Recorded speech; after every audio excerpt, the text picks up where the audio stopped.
How do you do your bases? Sprinkling on bits of sand, gluing on bits of cork, or do you just not even bother? I'm going to show you 6 banging basing schemes that are easy, fast, and take your army to the next level. My name's Nick, this is Miniature Death, and we're going to learn how to become the... Look at this guy, he's got a big chainsword and a bad attitude, but without a finished base, he's nothing. So let's give him a home, with basing scheme number 1. Dusty Desert Death. This uses one of the simplest techniques for beginners, texture pastes. This one is called Dry Ground from AK Interactive, but there's loads of different colours and textures on the market. All I'll say is, these little Games Workshop pots are okay, they do the job, but consider you can get 10 times the product for not much more money. It's not hard to choose. All we need to do is slop it all over the base, making sure there's loads of stipples and ripples. If you've already got a finished model glued down, don't worry, just be extra careful around the feet and wipe away any excess. Also, use a brush you don't care about for this. And after an hour or so, the paste will harden into a rocky texture like this. Next, we'll add a wash. I'm using Seraphim Sepia for a nice warm tone, a bit more drying time, and you could call it a day here. But I'm going to pop on a few of these lovely grass tufts in 2 different colours because I'm fancy, to add to that rocky scrubland feel. Last but not least, the thing that ties it all together, pigment powders. This is simply called Rust from Vallejo, and you can just smush it into all the cracks and crevices. If there was a model glued on, you could add it around their boots or wheels or hooves or whatever. Now you could also use pigment fixer to hold it in place, but I never bother, and after months and months, it's not going anywhere. All it needs now is a rim. I've gone for a nice deep brown. And here's how our ganger looks in situ. Drusty Cowboy. Next up, basing scheme number 2. Cursed Crumbling Temple. For this scene, we're going to use one of these textured rollers. This one is aptly named Temple, but again, there's loads of different styles and makers out there. Cobblestones, spaceships, go nuts. All it needs is something to roll into, like milliput. Milliput is a 2-part clay that you can smush together, creating a chemical reaction that slowly hardens over time. Just grab a blob from each tube and start working it together. Oh, and don't add any water at this stage. I learned the hard way. It just makes it into a gloopy, pulpy mess. After maybe 60 seconds of kneading, you can then splooge a big blob onto your base. Next, take a non-textured roller, like the tube the roller came in, and get it nice and wet. Do add water here.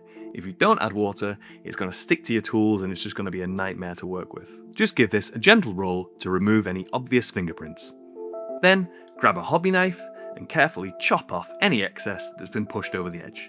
And finally, we are ready to roll, baby! Get that bad boy soaking wet, get everything even, and try to maintain pressure all the way across. Now, here's what it looks like when your tools aren't quite wet enough.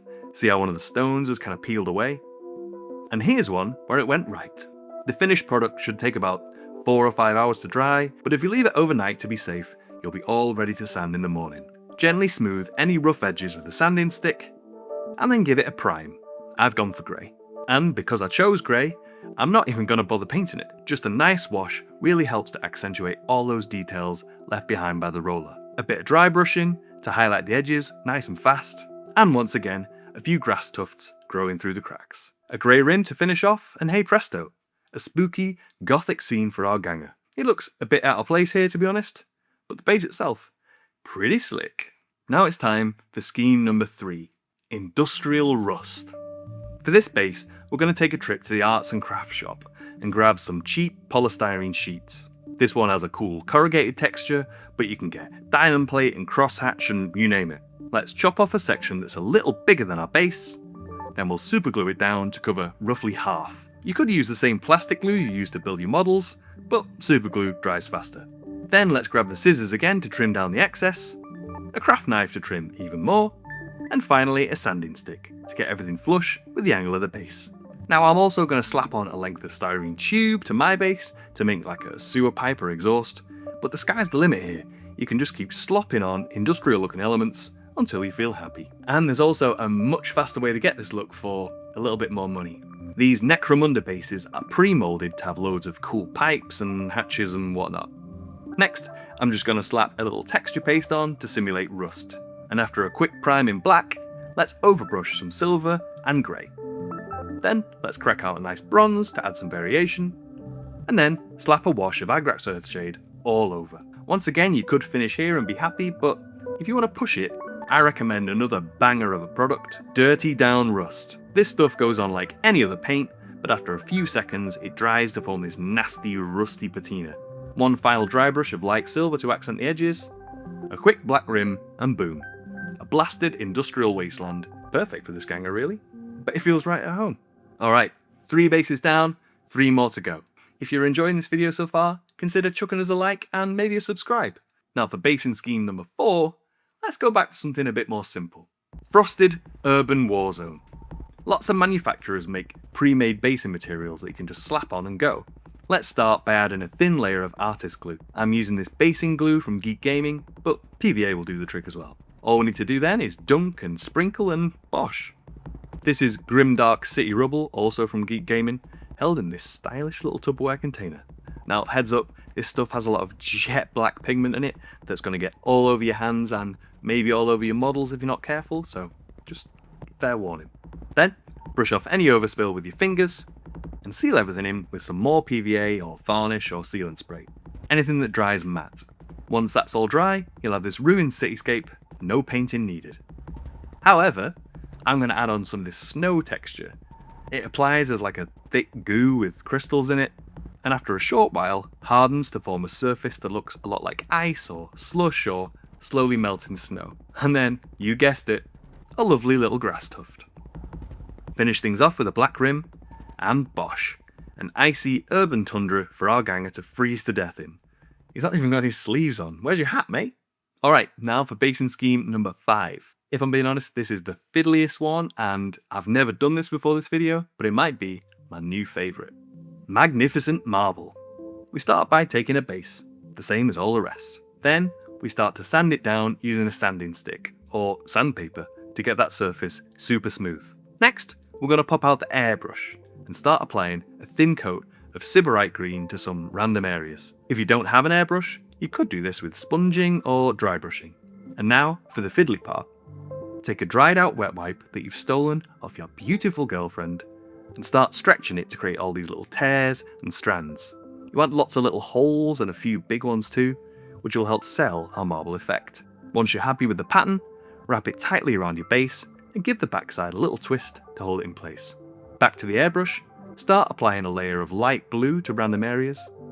Then do the same with a bright white, focusing on spaces where the base is showing completely through. And now the moment of truth. Unwrap to reveal your lovely marblestone floor. Give it a thin coat of glossy varnish, and then finish with a rim of your choosing. And here our ganger is in situ. The proletariat have stormed the palace. We must seize the means of production. Alright, finally, base number 6. The classic Goblin Green. I mean, it's easy. You prime a base white, glue down some sand, buy the sand from a shop if you're stupid like me, or steal it from a beach if you're smart. Then paint it Goblin Green. Obviously I don't have Goblin Green, but I used the lovely Goblinoid Green from Duncan Rhodes. Simple, silly, and honestly, it makes the model look kind of sick, really bright and vibrant. And there we go, 6 banging little bases, all of which took less than 10 minutes to sort out. That's not including drying time. Sadly, a lot of these products do involve a lot of waiting around, but if you've got a few hours to kill, I recommend popping on Michael Mann's 90s classic, Heat. It's 3 hours long, it's pretty good. I'd also like to say sorry about the lack of videos for the past 2 weeks. 2 weeks ago, I went to the Leeds UKTC Grand Tournament, and I filmed a load of stuff, but the footage turned out naff. The week after that, I filmed this gorgeous kit bash of some Kroot stuff, and all of my footage from that just disappeared. I hate technology. So, which base was your favourite? Let us know in the comments, and also let us know if you've got any other techniques that you think might be good for a beginner.